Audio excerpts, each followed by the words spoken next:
Radhe Radhe everyone, आप सभी का आज के इस वीडियो में बहुत बहुत स्वागत है। अक्षय तृतीया का दिन वर्ष के उन 3.5 मुहूर्तों में से एक है जो सबसे शुभ माने जाते हैं। इस दिन अधिकांश सभी शुभ और मांगलिक कार्य किए जा सकते हैं। तो आज मैं आप सभी को अक्षय तृतीया की इस शुभ और मंगलकारी तिथि पर किस प्रकार आप पूजन करें उसकी विधि बताने वाली हूँ। अक्षय तृतीया को आखा तीज, अक्ति पूजा जैसे नामों से भी जाना जाता है और शास्त्रों के अनुसार अक्षय तृतीया के दिन ही 10 ऐसी पौराणिक घटनाएं घटी हैं जो बहुत ही शुभ और मंगलकारी हैं, जिनके विषय में आगे मैं आपको बताती जाऊंगी। तो देखिए, अक्षय तृतीया की जो पूजा है उसे आप सुबह भी कर सकते हैं और सुबह समय ना मिले तो आप शाम के समय भी गोधूली बेला में इस पूजन को कर सकते हैं, क्योंकि माता लक्ष्मी का पूजन गोधूली बेला में ही करना उत्तम माना जाता है। तो इस प्रकार से हल्दी से मैंने अष्टदल कमल बना लिया है। तो आप एक साफ सुथरी जगह चुनकर चौक अवश्य पूर लें, चाहे आप हल्दी से स्वास्तिक की छोटा सा बना ले, हल्दी से, आटे से या रंगोली कलर से भी आप चौक पूर सकते हैं। इसके बाद यहाँ पर मैंने चौकी लगा ली है। चौकी के ऊपर पीले रंग का वस्त्र बिछा लिया है और माता लक्ष्मी और भगवान विष्णु को आसन देने के लिए मैंने चौकी के ऊपर एक छोटा सा पटला लगाकर लाल रंग का वस्त्र बिछा लिया है। अब देखिए, थोड़े से हमें अक्षत लेने हैं और पूजा में जो भी अक्षत आप प्रयोग करें ध्यान रखें वो टूटे ना हो। और इसके बाद हमें 2 आसन देने हैं, एक माता लक्ष्मी और भगवान विष्णु को और एक गणपति जी को। और इस चित्र में माता लक्ष्मी के साथ भगवान विष्णु भी चित्रित हैं। और अगर आपके पास अलग अलग मूर्तियां या फोटो हैं तो आप दोनों को विराजमान करें, क्योंकि माता लक्ष्मी भगवान विष्णु के पूजन से अत्यंत प्रसन्न होती हैं। अब यहाँ पर सुपारी में मोली धागा को लपेटकर गणपति जी की भावना से हम उन्हें विराजमान कर लेंगे। आप चाहें तो यहाँ पर गणपति जी की मूर्ति भी रख सकते हैं। अब देखिए, एक कटोरी में या तो आप गेहूं ले लें या जौ ले लें और जितना आपको दान करना है उतनी मात्रा में आप जौ या गेहूं भगवान विष्णु के सीधे हाथ के साइड में इस तरह से बिछा दें और इसी के ऊपर हम जो घट है, जो कलश है, उसको स्थापित करेंगे। देखिए, अक्षय तृतीया के दिन जल से भरे कोरे घड़े का दान किया जाता है और इसके पीछे भी एक पौराणिक मान्यता है जो आगे मैं आपको वीडियो में बता दूंगी। और घड़ा जो है वो आप अपने हिसाब से छोटा या बड़ा जिस तरह का भी आपको दान करना है वैसा ले लें, पर घड़ा जो है वो कोरा होना चाहिए।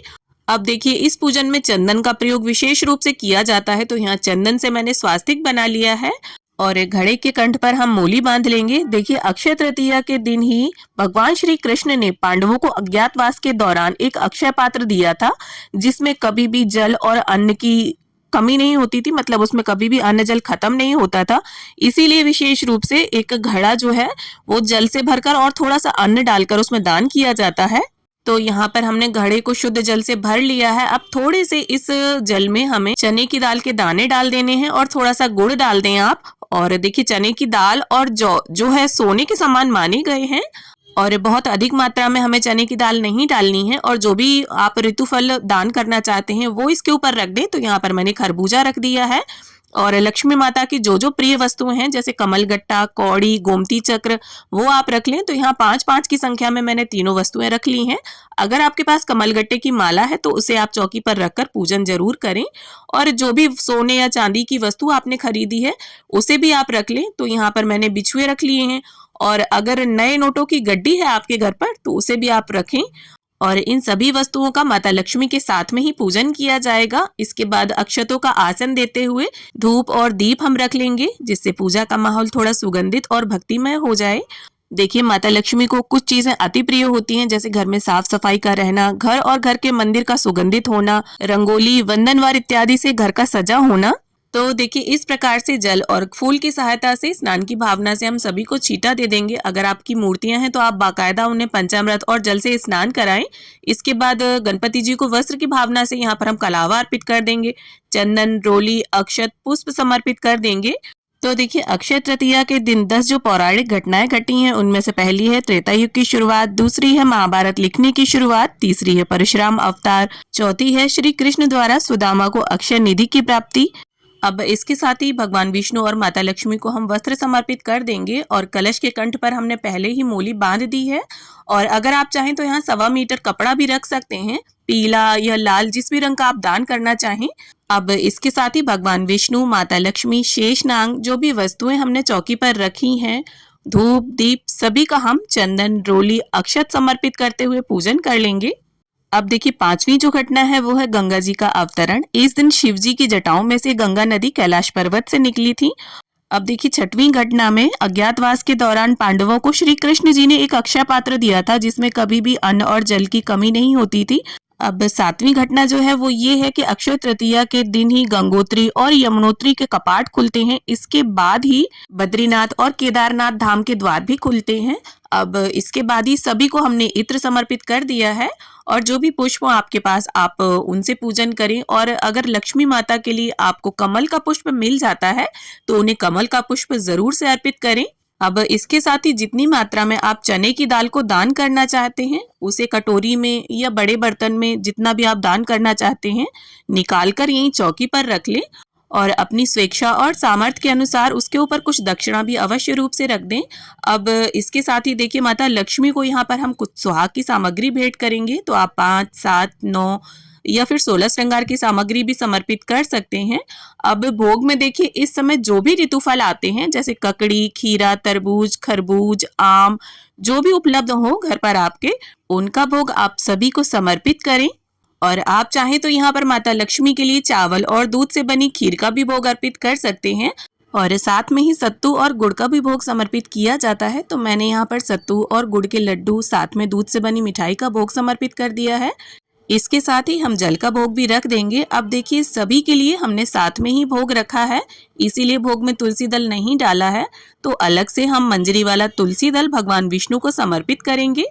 और ये देखिए, अक्षय तृतीया की तिथि पर कई लोगों का व्रत भी होता है, तो अगर आपने व्रत धारण किया है तो 1 लोटा जल भरकर रखें, हाथ में पुष्प या फिर थोड़ी सी चने की दाल लेकर हम अक्षय तृतीया के व्रत की कथा जो है वो पढ़ लेंगे या सुन लेंगे।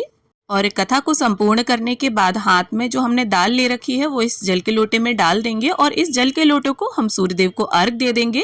और अगर आप शाम के समय पूजन करते हैं तो इसे चंद्रदेव को अर्घ दें। अब यहाँ पर हमने जो धूप और दीप प्रज्वलित की थी उसी से मैं गणपति जी की, माता लक्ष्मी की, भगवान विष्णु की आरती कर लूंगी। अगर आपको इस दीपक को उठाने का मन ना हो तो आप अलग से दीपक लगाकर भी आरती कर सकते हैं। तो देखिए, माता लक्ष्मी जिन कार्यों से प्रसन्न होती हैं वो कार्य अक्षय तृतीया पर हमें जरूर से करने चाहिए। और देखिए, भगवान विष्णु के पूजन से माता लक्ष्मी अति प्रसन्न होती हैं। और साथ ही में देखिए, जहाँ पर भी आप अपनी धन संपदा को रखते हैं, ज्वेलरी वगैरह, उस लॉकर को खोलें, उसे साफ सुथरा सुव्यवस्थित करें और वहां पर भी आज के दिन आप धूप दीप अवश्य करें। अब आरती करने के बाद सीधे हाथ में थोड़ा सा जल लेकर चौकी के आसपास फेरकर आचमन कर लें पूजा का और हाथ जोड़कर भगवान से पूजा में रही कमियों के लिए क्षमा याचना कर लें और ऐसी प्रार्थना कर लें कि माँ लक्ष्मी सदैव भगवान विष्णु और गणपति सहित हमारे घर में निवास करें। अब देखिए, ये जो घड़ा हमने रखा है, इस घड़े की जगह पर अगर आप चाहें तो सुराही भी रख सकते हैं। और घड़े को लेकर देखिए 2 मान्यता है। बहुत से लोग तो इस घड़े को दान कर देते हैं और बहुत से लोग इसे अक्षय पात्र के रूप में घर पर ही रख लेते हैं। तो आपने जिस विचार से इस घड़े को रखा हो वैसा आप करें। और ये देखिए, आज के टाइम में जैसा कि आप सभी जानते हैं घड़े पर स्वास्तिक बना हुआ है तो लोग जो है वो लेने में विचार मानते हैं। तो आप चाहें तो इस घड़े को रख सकते हैं या फिर अगर आपके आसपास कोई सुयोग्य और जरूरतमंद पात्र है तो इस चने की दाल को, दक्षिणा को और घड़े को आप दान कर सकते हैं। और एक घड़े के ऊपर जो भी हमने फल रखा है उसे भी हमें दान करना है। और ये जो अलग से हमने फल और प्रसाद रखे हैं तो अगर आपने दान के विचार से इन्हें रखा है तो दान करें और अगर भोग प्रसाद के विचार से रखा है तो घर के सभी सदस्य इसे प्रसाद के रूप में ग्रहण कर सकते हैं। अब ये जो चीजें हमने रखी हैं, कौड़ी, कमल गट्टा, गोमती चक्र, इसे आप वापस से अपनी लाल कपड़े में बांधकर तिजोरी में रख लीजिए। और ये जो माता लक्ष्मी को हमने श्रृंगार सामग्री अर्पित की है इसे देखिए आप थोड़ा सा दान करिए और थोड़ा सा स्वयं प्रसाद रूप में रखिए। तो देखिए, अक्षय तृतीया के दिन हमें अधिक से अधिक दान ही करना चाहिए क्योंकि हम जो भी दान करते हैं उसका पुण्य फल हमेशा हमें प्राप्त होता है, कभी भी समाप्त नहीं होता, अक्षय होता है ये। और घड़े के नीचे हमने जो गेहूं रखे हैं उनमें थोड़े से और गेहूं मिलाकर आप दान कर सकते हैं। चने की दाल में भी आप थोड़ी और दाल मिलाकर दान कर सकते हैं। और इसके साथ ही अन्य चीजें जैसे अनाज, गन्ना, दही, सत्तू, फल, बीजना और वस्त्र, छाता, चप्पल, ये चीजें भी आप दान कर सकते हैं। अनाज में आप चने की दाल और जौ जो है स्वर्ण के समान जो माने गए हैं इनका दान अवश्य करें।